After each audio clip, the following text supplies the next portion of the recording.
19 de febrero, campamento próximo a Vaucouleurs. Esta mañana me despertaron visiones de fuego y acero. Las pesadillas se repiten más a menudo ahora que he visto a mi amada Francia devorada por años de guerra. Deambulaba por el campamento, ignorando la nieve que caía, observando las heridas y el cansancio de cada uno de mis soldados, viendo la desesperación en sus ojos. Fue entonces cuando vi a la chica por primera vez. Nos dijo que se llamaba Juana y que solo era una campesina que no sabía luchar ni montar a caballo, pero afirmó que tenía la intención de liberar Francia. La oscuridad brotaba de las almas de los hombres. Su voz vibraba con convicción y nos bebíamos cada una de sus palabras. Puedo haber perdido mi fe, pero Juana no ha perdido la suya, y eso es suficiente para mí. Juana ha pedido a nuestra abatida tropa de soldados que la lleve a Chinon, donde se esconde de sus enemigos el legítimo soberano de Francia, el Delfín. Las tierras que tenemos que atravesar están arrasadas por la guerra y plagadas de bandidos. Perderemos muchos hombres. Para nosotros la muerte es ya una vieja compañera, pero por Juana nos enfrentaremos una vez más a ella.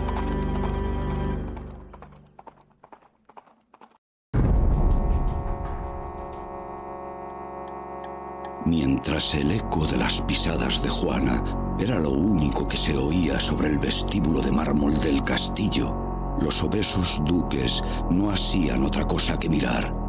Hasta el propio Delfín parecía asustado cuando Juana se inclinó a besar sus pies. Mi querido Delfín, le preguntó, ¿por qué Inglaterra reclama lo que nos pertenece? ¿Por qué no eres coronado rey de Francia como es tu derecho? Los cortesanos empezaron a murmurar. El ayuda de cámara susurró unas mentiras al oído del Delfín, pero este apartó a su ayudante y se levantó para encontrarse con la mirada de Juana. Es más pequeña que el más bajo de entre nosotros, pero todos tenemos que levantar la mirada para hablar con ella. No sé qué conversación silenciosa se produjo entre el Delfín y la que sería su salvadora, pero estaba claro que su majestad estaba tan apresado por ella como nosotros. 26 de marzo, Chinon. Una cosa es que una banda de soldados desesperados ponga su confianza en una joven. Otra muy diferente, que a esa joven se le otorgue el mando del ejército de una nación entera. Cuando oímos proclamar a los heraldos del rey que Juana la doncella había sido proclamada comandante en jefe del ejército de Francia, nos llenamos de orgullo. El Delfín ofreció a Juana un magnífico corcel y una armadura blanca para que tuviera el porte de un general. Juana me ordenó buscar una vieja espada enterrada bajo el altar de una iglesia de los alrededores. A pesar de mi escepticismo, mis hombres desenterraron una hoja oxidada que además resultó haber pertenecido a Carlomagno, el patriarca de Francia. No volveré a dudar de su palabra. En la empuñadura todavía era visible la flor de lis. Juana la adoptó como emblema y mandó que la grabaran en su estandarte de batalla. El estandarte va con ella a todas partes. Lo llevamos con nosotros a Orleans. La ciudad de Orleans es una de las principales de Francia, pero ha sido asediada por nuestros enemigos, Inglaterra y Borgoña, y está a punto de ser tomada. Esta guerra se ha prolongado durante 100 años, con contadas victorias francesas. El pueblo de Orleans necesita un salvador, necesita la ayuda de Juana de Arco.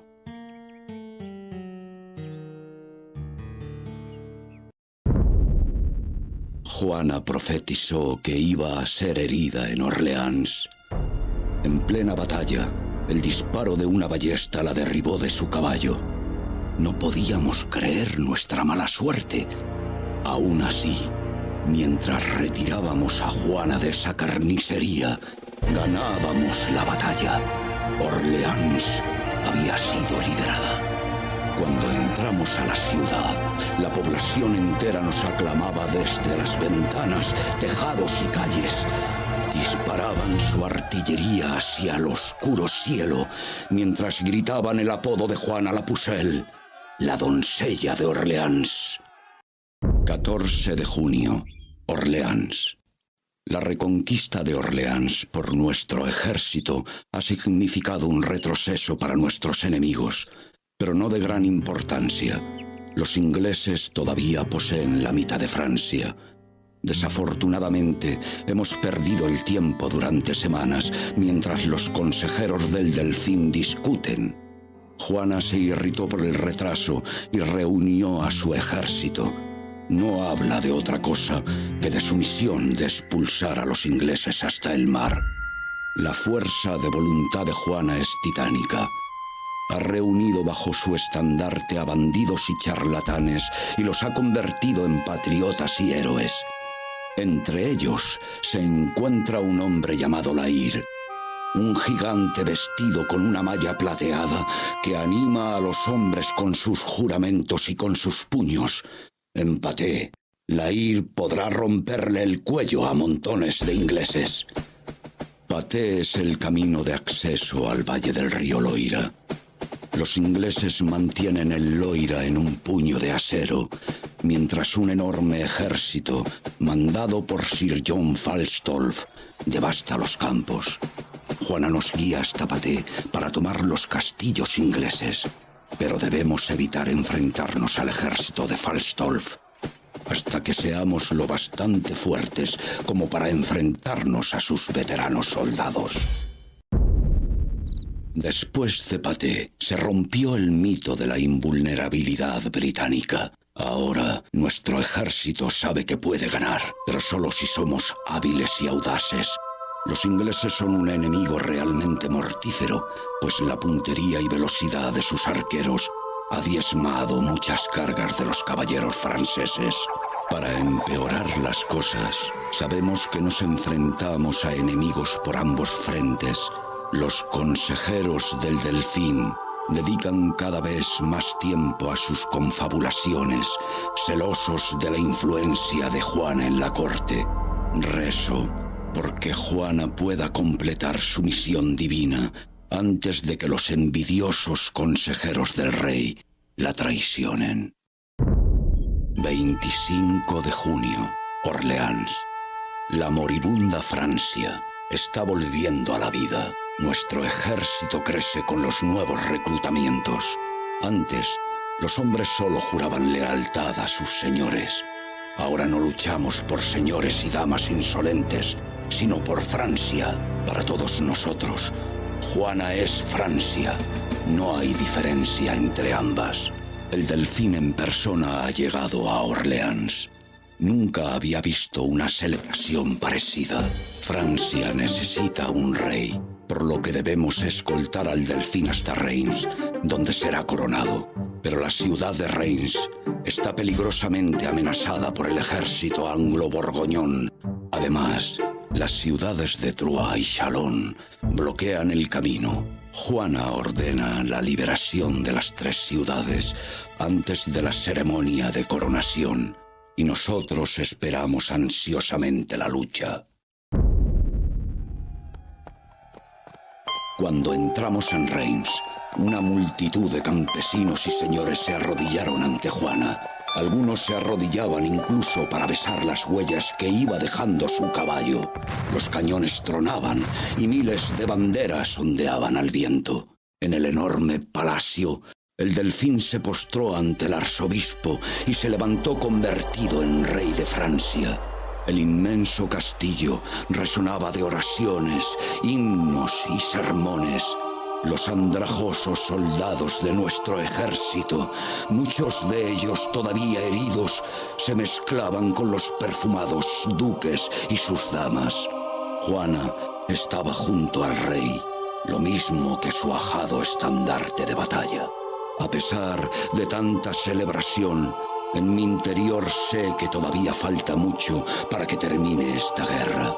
Nuestros padres y abuelos murieron luchando contra los ingleses. Juana nos da esperanzas, pero no sé si la esperanza bastará para asegurar la victoria. 3 de septiembre, Reims. Francia vuelve a tener rey. Sin embargo, a medida que aumenta la influencia de Juana en el pueblo, crecen los celos en la corte. Los malvados consejeros del rey quieren acabar con Juana. Es solo cuestión de tiempo que consigan envenenar la mente del monarca. Juana debe darse prisa en cumplir su misión.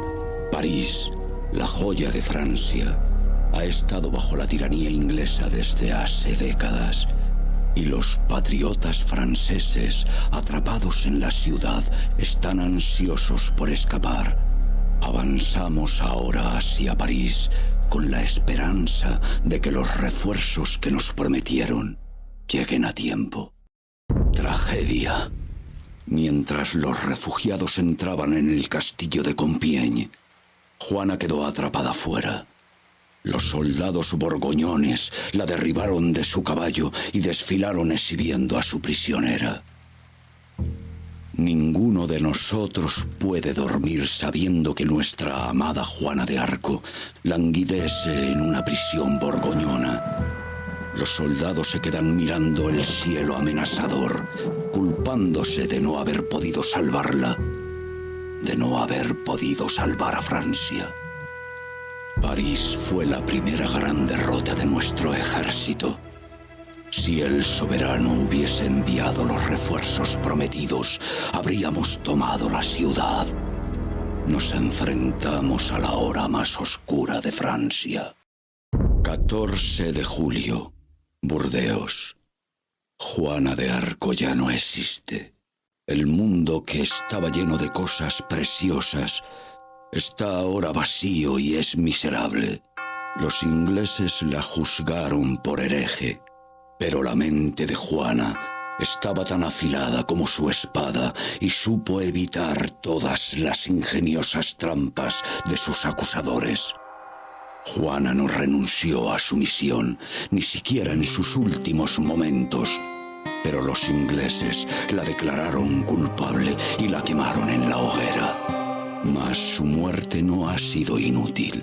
La Pucelle es el grito de guerra unánime que campesinos y nobles claman al tomar las armas. Mi ejército es un ejército de valientes, e incluso sin el rey tenemos la intención de atacar la fortaleza inglesa de Castillón. Una victoria en Castillón acabaría para siempre con las pretensiones inglesas en Francia. Si muero en esta batalla, lo haré por la doncella de Orleans. Moriré como un patriota de Francia.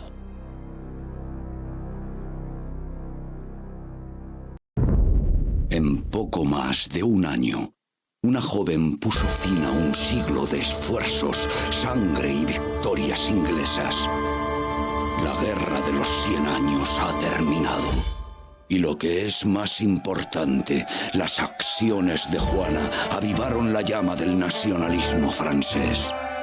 Campesinos y nobles ya no pertenecen a señores o a reyes, sino a Francia. No dejaremos que se olvide a Juana de Arco. Cientos de ciudades y pueblos de toda Francia han encargado su estatua o una vidriera con su imagen. Su veredicto de culpabilidad fue debidamente rectificado y con posterioridad Juana de Arco fue beatificada. Unas veces, el desenlace de la historia está determinado por la fuerza de los combatientes, otras por las circunstancias. Pero en el siglo XV, la historia de Francia cambió por la voluntad de una joven, la única persona en toda la historia que ha dirigido el ejército de una nación a la edad de 17 años.